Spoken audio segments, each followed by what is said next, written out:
Hello friends, welcome to all government jobs Telugu. ఈరోజు కేంద్ర ప్రభుత్వ రంగ సంస్థ నుంచి రిలీజ్ అయిన మరొక జాబ్ నోటిఫికేషన్తో మీ ముందుకు వచ్చానండి. ఎక్కడి నుంచి అంటే ఎన్సీఆర్టీసీ అండి, national capital region transport corporation limited నుంచి మనకు ఒక జాబ్ నోటిఫికేషన్ రిలీజ్ అయింది.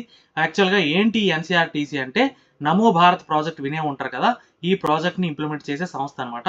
What is Namo Bharat project అంటే మనకి ఢిల్లీ సరౌండింగ్ రీజన్స్ని హై స్పీడ్ ట్రైన్స్తో కనెక్ట్ చేసే ఒక ప్రాజెక్ట్ అనమాట. ఇది యాక్చువల్గా ఈ సంస్థ నుంచి మనకి different category positions direct recruitment బేసిస్లో డిఫరెంట్ కేటగిరీ పొజిషన్కి మనకి వేకెన్సీస్ రిలీజ్ అయ్యాయి. ఇవన్నీ కూడా పర్మనెంట్ గవర్నమెంట్ జాబ్ వేకెన్సీస్ అండి. అండ్ ఇక్కడ గుడ్ న్యూస్ ఏంటి అంటే మనకి హైదరాబాద్లో ఎగ్జామ్ సెంటర్ కూడా ఉంది. ఆంధ్ర తెలంగాణ వాళ్ళకి ఇది ఒక బెస్ట్ ఆపర్చునిటీ. సో డెఫినెట్గా అవకాశాన్ని యూటిలైజ్ చేసుకోండి.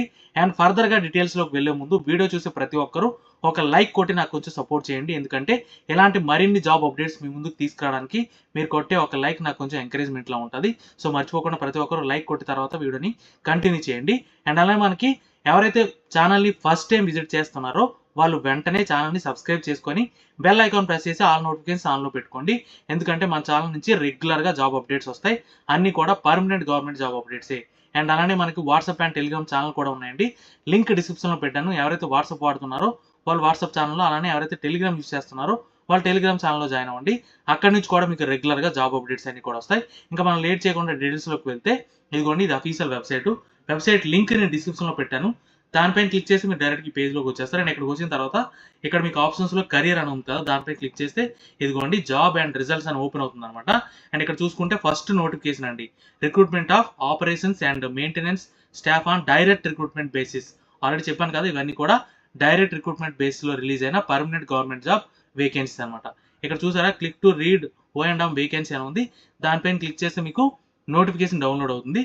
అండ్ మీరు అప్లై చేయాలి అనుకుంటే ఇక్కడ చూసారా అప్లై నవ్ ఉంది, దానిపైన క్లిక్ చేసి మీరు అప్లికేషన్ ప్రాసెస్ అనేది స్టార్ట్ చేయొచ్చు. అండ్ ఇక్కడ ఇంపార్టెంట్ డేట్స్ చూసుకుంటే ఆన్లైన్ అప్లికేషన్ ఓపెనింగ్ అనేది మార్చ్ 24 నుంచి స్టార్ట్ అయింది. అండ్ లాస్ట్ డేట్ చూసుకుంటే ఏప్రిల్ 24 వరకు ఉందన్నమాట. Okay, and detail notification. And ఇక్కడ చూసుకుంటే national capital region transport corporation, ఇక్కడ అడ్వర్టైజ్మెంట్ నెంబర్ కూడా ఇచ్చాడు. అండ్ ఇక్కడ క్లియర్గా మెన్షన్ చేశాడు డైరెక్ట్ రిక్రూట్మెంట్ బేస్లో రిలీజ్ అయిన వేకెన్సీస్ ఇవన్నీ కూడా. అండ్ మీకు ఇంపార్టెంట్ డేట్స్ కూడా ఆల్రెడీ చెప్పాను కదా, మనకి మార్చ్ 24 నుంచి ఆన్లైన్ అప్లికేషన్ ఓపెనింగ్ స్టార్ట్ అయింది. అండ్ ఏప్రిల్ 24 వరకు ఉంది. అండ్ ఎగ్జామ్ డేట్ కూడా మీకు ఇచ్చాడు, మేలో ఎగ్జామ్ ఉండొచ్చు అని. ఎక్కువ టైం కూడా లేదు, వెంటనే అప్లై చేసి ప్రిపేర్ అవ్వండి. అండ్ ఇక్కడ చూసుకుంటే మీకు ఏంటి ఎన్సీఆర్టీసీ అనేది ఇన్ బ్రీఫ్ ఇక్కడ ఇచ్చాడు అనమాట. మీరు ఇదంతా కూడా చెక్ చేయొచ్చు. అండ్ ఇక్కడ చూసుకుంటే ఏ కేటగిరీ పొజిషన్కి వేకెన్సీస్ రిలీజ్ అయ్యాయి, దానికి పే స్కేల్ ఏంటి, అలానే క్వాలిఫికేషన్ డీటెయిల్స్ అన్ని కూడా ఇక్కడ క్లియర్గా ఉన్నాయండి. అవన్నీ కూడా చూద్దాం. ఇక్కడ చూసుకుంటే జూనియర్ ఇంజనీర్ అండి, జూనియర్ ఇంజనీర్ కేటగిరీ పొజిషన్లో మనకి డిఫరెంట్ బ్రాంచెస్ ఇచ్చాడు. ఎలక్ట్రికల్ ఒకటి, ఎలక్ట్రానిక్స్ ఒకటి, మెకానికల్, సివిల్. యాక్చువల్గా ఈ 4 కేటగిరీ పొజిషన్కి జూనియర్ ఇంజనీర్ కేటగిరీలో వేకెన్సీస్ రిలీజ్ అయ్యాయి. అండ్ పే స్కేల్ చూసారా, మీకు 22,800 నుంచి 75,850, అంటే ఈజీగా మీకు 50,000 పైన శాలరీ ఉంటుంది. దీనికి మీకు ఈ జూనియర్ ఇంజనీర్కి కావాల్సిన క్వాలిఫికేషన్ ఏంటంటే 3 years డిప్లొమా ఉండాలండి. జూనియర్ ఇంజనీర్కి 3 years డిప్లొమా ఉండాలి. డిప్లొమాలో ఏ బ్రాంచ్ అంటే జూనియర్ ఇంజనీర్ ఎలక్ట్రికల్ అయితే ఎలక్ట్రికల్లో డిప్లొమా, ఎలక్ట్రానిక్స్ అయితే ఎలక్ట్రానిక్స్లో డిప్లొమా, అండ్ అలానే మెకానికల్ అయితే మెకానికల్లో 3 years డిప్లొమా ఉంటే మీరు అప్లై చేయొచ్చు. అలానే సివిల్ బ్రాంచ్లో మీకు డిప్లొమా ఉంటే మీరు అప్లై చేయొచ్చు అనమాట. జూనియర్ ఇంజనీర్ పొజిషన్కి రెస్పెక్టివ్ బ్రాంచ్లో 3 years డిప్లొమా ఉండాలి. ఓకేనా, పే స్కేల్ కూడా మీకు 50,000 పైన శాలరీ అనేది ఉంటుంది. అండ్ నెక్స్ట్ పొజిషన్ చూసుకుంటే మీకు ప్రోగ్రామ్ అసోసియేట్ అండి. ఈ ప్రోగ్రామ్ అసోసియేట్ చూసుకుంటే దీనికి కూడా 3 years diploma in computer science, లేదనుకుంటే ఐటీ, అలాగే బీసీఏ ఆర్ బీఎస్సీ కంప్యూటర్స్, లేదనుకుంటే బీఎస్సీ ఐటీ. ఇందులో మీకు ఏ క్వాలిఫికేషన్ ఉన్నా సరే మీరు ప్రోగ్రామింగ్ అసిస్టెంట్కి మీరు అప్లై చేయొచ్చు. దీనికి కూడా సేమ్ ప్యాకేజ్ అండి, 50,000 పైనే శాలరీ అనేది ఉంటుంది. అండ్ ఇంకోటి అసిస్టెంట్ హెచ్ఆర్ అండి. దీనికి చూసుకుంటే 3 years గ్రాడ్యుయేషన్ ఇన్ బీబీఏ కానీ బీబీఎం కానీ, దీంట్లో మీకు 3 years గ్రాడ్యుయేషన్ ఉంటే మీరు అప్లై చేయొచ్చు. అండ్ ప్యాకేజ్ చూసుకుంటే 20,250 నుంచి 65,500, అంటే ఈజీగా ఇది కూడా 40,000 పైన శాలరీ అనేది ఉంటుంది. ఓకే, అండ్ అలానే ఇంకోటి అసిస్టెంట్ కార్పొరేట్ హాస్పిటాలిటీలో అసిస్టెంట్ అనమాట. దీనికి చూసుకుంటే graduate in hotel management or equivalent, hotel మేనేజ్మెంట్లో గ్రాడ్యుయేషన్ ఉంటే మీరు ఈ పొజిషన్కి అప్లై చేయొచ్చు. దీనికి కూడా సేమ్ స్కేల్ అండి, పే స్కేల్ అనేది 40,000 పైన శాలరీ అనేది ఉంటుంది. అండ్ ఇంకొక 2 కేటగిరీ పొజిషన్స్ ఉన్నాయి, జూనియర్ మెయింటైనర్ ఎలక్ట్రికల్ ఒకటి, జూనియర్ మెయింటైనర్ మెకానికల్ ఒకటి. ఈ 2 కేటగిరీ పొజిషన్కి మీకు రెస్పెక్టివ్ బ్రాంచ్లో ఐటీఐ సర్టిఫికేట్ ఉంటే సరిపోతుంది. అండ్ పే స్కేల్ చూసుకుంటే 18,250 నుంచి 59,200, అంటే మీకు ఈజీగా ఇది కూడా 40,000 వరకు శాలరీ అనేది ఉంటుంది. ఓకేనా. ఇక్కడ ఇచ్చిన ఏ పొజిషన్ కూడా ఎక్స్పీరియన్స్ ఏం అడగలేదండి. ఫ్రెషర్ క్యాండిడేట్స్ కూడా అప్లై చేసుకోవచ్చు. అండ్ ఏజ్ క్రైటీరియా చూసుకుంటే ఇక్కడ ఇచ్చిన అన్ని పొజిషన్కి కూడా 25 years ఏజ్ ఉంటే మీరు అప్లై చేయొచ్చు. అంటే ఐ మీన్ మ్యాక్సిమం ఏజ్ అనేది 25 years అనమాట. 18 to 25 years మధ్యలో ఉండాలి. దీంతో పాటు ఏజ్ రిలాక్సేషన్ కూడా ఉంది. ఆ డీటెయిల్స్ కూడా ఫర్దర్గా చూద్దాం. అండ్ ఇక్కడ ఒక ఇంపార్టెంట్ పాయింట్ ఏంటంటే ఇక్కడ అడిగిన క్వాలిఫికేషన్స్ అన్ని కూడా మ్యాండేటరీగా ఉండాలి. అండ్ అలానే దాంతోపాటు ఈ క్వాలిఫికేషన్ అన్ని కూడా రెగ్యులర్ కోర్సులు అయి ఉండాలండి. అన్ని కూడా ఫుల్ టైం రెగ్యులర్ కోర్స్, అంటే కరెస్పాండెన్స్లో కానీ పార్ట్ టైంలో కానీ చేసిన మీ క్వాలిఫికేషన్ అనేది యాక్సెప్ట్ చేయరనమాట. అండ్ ఇక్కడ చూసుకుంటే only Indian national above 18 years are eligible to apply అన్నాడు. ఓన్లీ 18 years అబోవ్ ఇండియన్ నేషనాలిటీకి మాత్రమే ఎలిజిబిలిటీ ఉంటుంది.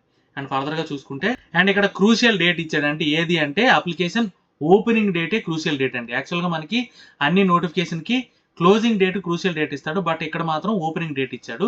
అండ్ ఇక్కడ ఇంకొక ఇంపార్టెంట్ పాయింట్ ఏంటంటే ఇక్కడ మీకు డిప్లొమా అడిగాడు కదా రెస్పెక్టివ్ బ్రాంచ్లో ఇంజనీరింగ్ అనేది, మీకు higher qualification BE BTech BSc ఉన్నా సరే మీరు బీఎస్సీ ఇంజనీరింగ్ ఉన్నా సరే మీరు అప్లై చేయొచ్చు అని అడిగాడు, ఇక్కడ ఇచ్చాడనమాట. సో డిప్లొమా ఆర్ బీటెక్ ఎవరైనా సరే రెస్పెక్టివ్ బ్రాంచ్లో మీకు డిప్లొమా కానీ బీటెక్ కానీ ఉంటే మీరు అప్లై చేయొచ్చు. బట్ ఇక్కడ ఐటీఐ క్వాలిఫికేషన్కి మాత్రం ఐటీఐ క్వాలిఫికేషన్ అనేది మ్యాండేటరీ అండి. ఐటీఐ లేకుండా మీకు హయ్యర్ క్వాలిఫికేషన్ ఉంటే యాక్సెప్ట్ చేయరు. బట్ అక్కడ డిప్లొమా లేకుండా హయ్యర్ క్వాలిఫికేషన్ ఉంటే యాక్సెప్ట్ చేస్తారు, కానీ ఐటీఐ మాత్రం ఐటీఐ లేకుండా హయ్యర్ క్వాలిఫికేషన్ ఉంటే యాక్సెప్ట్ చేయరు అనమాట. అదొక important point. And age relaxation విషయానికి వస్తే అన్ని గవర్నమెంట్ సర్వీస్కి ఇచ్చినట్టే ఇచ్చాడండి. అక్కడ మనకు 25 years అడిగాడు కదా మ్యాక్సిమం ఏజ్. దాంతోపాటు మీకు రిలాక్సేషన్ ఎంత ఉంటుందంటే ఎస్సీ ఎస్టీకి 5 years, అలానే ఓబీసీకి 3 years, అండ్ దాంతోపాటు పీడబ్ల్యూడీ క్యాండిడేట్స్కి ఎక్స్ సర్వీస్ మ్యాన్ క్యాండిడేట్స్ అందరికి కూడా యాజ్ పర్ గవర్నమెంట్ నామ్స్ ఉంటుంది. పీడబ్ల్యూడీలో అన్రిజర్వ్డ్ అయితే 10 years, అలాగే పీడబ్ల్యూడీలో ఓబీసీ అయితే 13 years, పీడబ్ల్యూలో ఎస్సీ ఎస్టీ అయితే 15 years వరకు ఏజ్ రిలాక్సేషన్ అనేది ఉంటుంది అనమాట. మీరు ఏజ్ రిలాక్సేషన్ క్లెయిమ్ చేయాలి, రిజర్వేషన్ క్లెయిమ్ చేయాలనుకుంటే రెస్పెక్టివ్ సర్టిఫికేట్ అనేది మీరు డెఫినెట్గా ప్రొడ్యూస్ చేయాలి, ఓకేనా. అండ్ మీకు ఇక్కడ సెలక్షన్ ప్రాసెస్ చూసుకుంటే ఓన్లీ సింగిల్ స్టేజ్ ఎగ్జామ్ మాత్రమే ఉంటుందండి.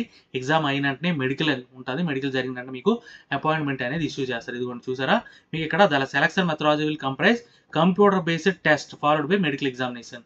అంటే మీకు only single stage return exam ద్వారానే మీకు సెలక్షన్ అనేది జరుగుతుంది. మల్టిపుల్ స్టేజెస్ ఏమీ ఉండవు. సో డెఫినెట్గా ఈ అవకాశాన్ని అందరూ కూడా యూటిలైజ్ చేసుకోండి. అండ్ సిలబస్ డీటెయిల్స్ అన్ని కూడా కన్సర్న్ వెబ్సైట్లో పెడతానని చెప్పి ఇక్కడ మీకు ఇచ్చాడనమాట. అండ్ మీకు ఎగ్జామ్ అనేది హిందీ ఇంగ్లీష్ 2 లాంగ్వేజ్లో మాత్రమే ఉంటుంది. అండ్ ఇక్కడ ఎగ్జామ్ ప్యాటర్న్ కూడా ఇచ్చాడు. 100 questions ఉంటాయి. ఈచ్ రైట్ ఆన్సర్కి 1 mark. నెగిటివ్ మార్కింగ్ కూడా లేదండి, నో నెగిటివ్ మార్కింగ్, ఓకేనా. టైం అనేది 90 minutes ఉంటుంది, ఓకే. అండ్ ఇక్కడ మీకు ఈ రెస్పెక్టివ్ బ్రాంచ్కి సిలబస్ ఏముంటుంది ఏంటి అనేది కూడా మీకు తర్వాత మీకు వెబ్సైట్లో పెడతారని చెప్పి ఇక్కడ క్లియర్గా మెన్షన్ చేశాడు.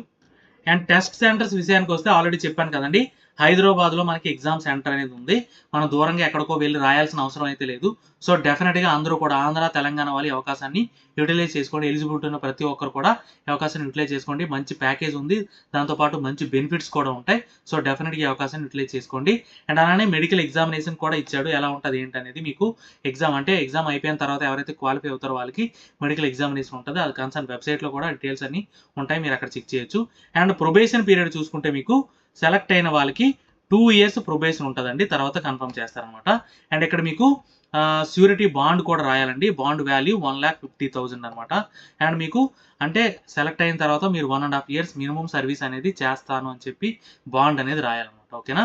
అండ్ ఫర్దర్గా చూసుకుంటే అండ్ ఇక్కడ మీకు చూసుకుంటే డీటెయిల్గా ఇచ్చాడు. పే స్కేల్ ఏంటి, దాని శాలరీ ఎంత ఉంటుంది, దాంతోపాటు బెనిఫిట్స్ ఏముంటాయి అవన్నీ కూడా క్లియర్గా మెన్షన్ చేశాడు. మీకు ఇక్కడ పే స్కేల్స్ అనేవి 3 పే స్కేల్స్ ఇచ్చాడు కదా, ఆల్రెడీ మనం చెప్పుకున్నాం ఈ 3 పే స్కేల్స్కి ఎంత ప్యాకేజ్ ఉంటుంది అనేది. ఇది ఇనీషియల్ బేసిక్ పే అండి, ఆల్మోస్ట్ దీనికి డబల్ ఉంటుంది అనమాట మీకు నెట్ శాలరీ అనేది, గ్రాస్ శాలరీ అనేది. అండ్ దీంతో పాటు మీకు అన్ని గవర్నమెంట్ సర్వీస్కి ఉన్నట్టే బెనిఫిట్స్ అన్నీ కూడా ఇక్కడ ఉన్నాయి. Cafeteria approach, house rent allowance, అలాగే మీకు అన్ని టేర్నెస్ అలవెన్స్, ఇవన్నీ కూడా మంచి ఫెసిలిటీస్ ఉన్నాయి. సో డెఫినెట్గా ఈ అవకాశాన్ని యూటిలైజ్ చేసుకోండి. అండ్ ఫర్దర్గా చూసుకుంటే ట్రైనింగ్ అండి, ట్రైనింగ్ అనేది ఆన్ జాబ్ ట్రైనింగ్ ఉంటుంది. అండ్ అలానే మీకు ఎగ్జామినేషన్ అప్లికేషన్ ఫీజు విషయానికి వస్తే యూఆర్, ఓబీసీ, ఈడబ్ల్యూఎస్ అలాగే ఎక్స్ సర్వీస్ మ్యాన్ క్యాండిడేట్స్ అందరూ కూడా 1000 rupees ఆన్లైన్లో పే చేయాలి విత్ జిఎస్టీ కూడా 18% ఉంటుంది. అంటే సో 1180 rupees మీకు ఆన్లైన్లో పే చేయాలి. ఎవరెవరికి ఎగ్జామ్షన్ ఉంది అంటే ఎస్సీ ఎస్టీ పీడబ్ల్యూడీ క్యాండిడేట్స్కి ఎగ్జామ్షన్ ఉంది, వాళ్ళు పే చేయాల్సిన అవసరం లేదు. మిగిలిన వాళ్ళందరూ కూడా డెఫినెట్గా 1000 rupees అనేది పే చేయాలన్నమాట. అండ్ ఇంకోటి ఏంటంటే if A candidates want to apply more than 1 post, ఒక పోస్ట్ కంటే ఎక్కువ పోస్ట్ మీరు అప్లై చేయాలి అనుకుంటే సెపరేట్గా ఫీజు అనేది పే చేయాలన్నమాట, ఓకే. అండ్ మీరు ఫీజు పే చేసిన తర్వాత ఆ ట్రాన్సాక్షన్ ఐడి అవన్నీ కూడా మీరు నోట్ చేసుకోవాలి. అండ్ అలానే కాపీ కూడా డౌన్లోడ్ చేసుకొని మీ దగ్గర పెట్టుకోవాలి. ఓకే.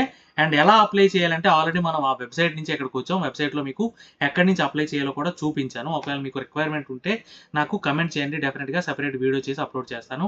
అండ్ అప్లై చేసేటప్పుడు valid email ID, mobile number అనేది మ్యాండేటరీగా ఉండాలి. ఎందుకంటే మీకు త్రూఅవుట్ రిక్రూట్మెంట్ ప్రాసెస్ మీకు ఏ కమ్యూనికేషన్ జరగాలన్నా డెఫినెట్గా మీరు ఇచ్చిన ఈమెయిల్ ఐడి, మొబైల్ నెంబర్ మాత్రమే జరుగుతుంది. So valid email ID, mobile number provide చేయండి. అండ్ ఇక్కడ ఒక ఇంపార్టెంట్ పాయింట్ చూసుకుంటే చూసారా, following mapping for engineering branches disciplines shall only be permitted for the purpose of fulfilment of criteria of essential qualifications. అక్కడ మీకు essential క్వాలిఫికేషన్స్లో డిప్లొమాలో branches ఇచ్చాడు కదా, ఆ బ్రాంచ్కి ఏ బ్రాంచెస్ వరకు ఎలిజిబిలిటీ ఉంటుంది అనేది కూడా ఇక్కడ క్లియర్గా మెన్షన్ చేశాడు అనమాట. ఇదిగోండి, మెకానికల్ బ్రాంచ్కి అయితే టోటల్గా 9 బ్రాంచెస్ ఇచ్చాడు. మెకానికల్, ప్రొడక్షన్, ఆటోమొబైల్, మ్యానుఫ్యాక్చరింగ్ అలాగా టోటల్గా 9 బ్రాంచెస్ ఇచ్చాడు. ఈ 9 బ్రాంచ్లో ఏ బ్రాంచ్లో మీకు డిప్లొమా కానీ బీటెక్ కానీ ఉన్నా సరే మీరు మెకానికల్ డిసిప్లిన్కి అప్లై చేయొచ్చు. అలానే ఎలక్ట్రికల్ బ్రాంచ్ చూసుకుంటే 2 బ్రాంచెస్ ఇచ్చాడు. ఎలక్ట్రికల్ ఇంజనీరింగ్ అలాగే ఎలక్ట్రికల్ అండ్ ఎలక్ట్రానిక్స్. అండ్ దాంతోపాటు ఇంకొక బ్రాంచ్ అంటే ఎలక్ట్రానిక్స్ చూసుకుంటే ఇక్కడ కూడా 9 బ్రాంచెస్ ఇచ్చాడు. ఈ 9 బ్రాంచ్లో ఏ బ్రాంచ్లో మీకు డిప్లొమా కానీ బీటెక్ కానీ ఉన్నా సరే మీరు ఎలక్ట్రానిక్ డిసిప్లిన్కి అప్లై చేయొచ్చు. అండ్ సివిల్ పొజిషన్ చూసుకుంటే ఓన్లీ సివిల్ ఇంజనీరింగ్ మాత్రమే ఇచ్చాడు అనమాట. అండ్ ఇక్కడ చూసారా, further where diploma in engineering has been prescribed as qualification BE, BTech, BSc engineering in relevant disciplines shall also be permitted. Already చెప్పాను కదా మీకు, డిప్లొమా లేకపోయినా BE, BTech, BSc engineering, BSc ఉన్నా సరే మీరు ఈ పొజిషన్కి అప్లై చేసుకోవచ్చు అనమాట. ఓకే. అండ్ ఇక్కడ ఒక ఇంపార్టెంట్ పాయింట్ ఏంటంటే, ఎనీ క్వరీస్, మీకు ఏమైనా క్వరీస్ ఉంటే ఇక్కడ ఇచ్చిన ఈమెయిల్ ఐడికి మీరు మెయిల్ చేస్తే వాళ్ళు డెఫినెట్గా రెస్పాండ్ అవుతారు. ఇవన్నీ డీటెయిల్స్. ఏమైనా డౌట్స్ ఉంటే కమెంట్ చేయండి, డెఫినెట్గా క్లారిఫై చేస్తాను. వీడియో నచ్చితే లైక్ చేయండి, మీ ఫ్రెండ్స్కి షేర్ చేయండి, ఛానల్ని సబ్స్క్రైబ్ చేయడం మర్చిపోకండి. Thank you so much.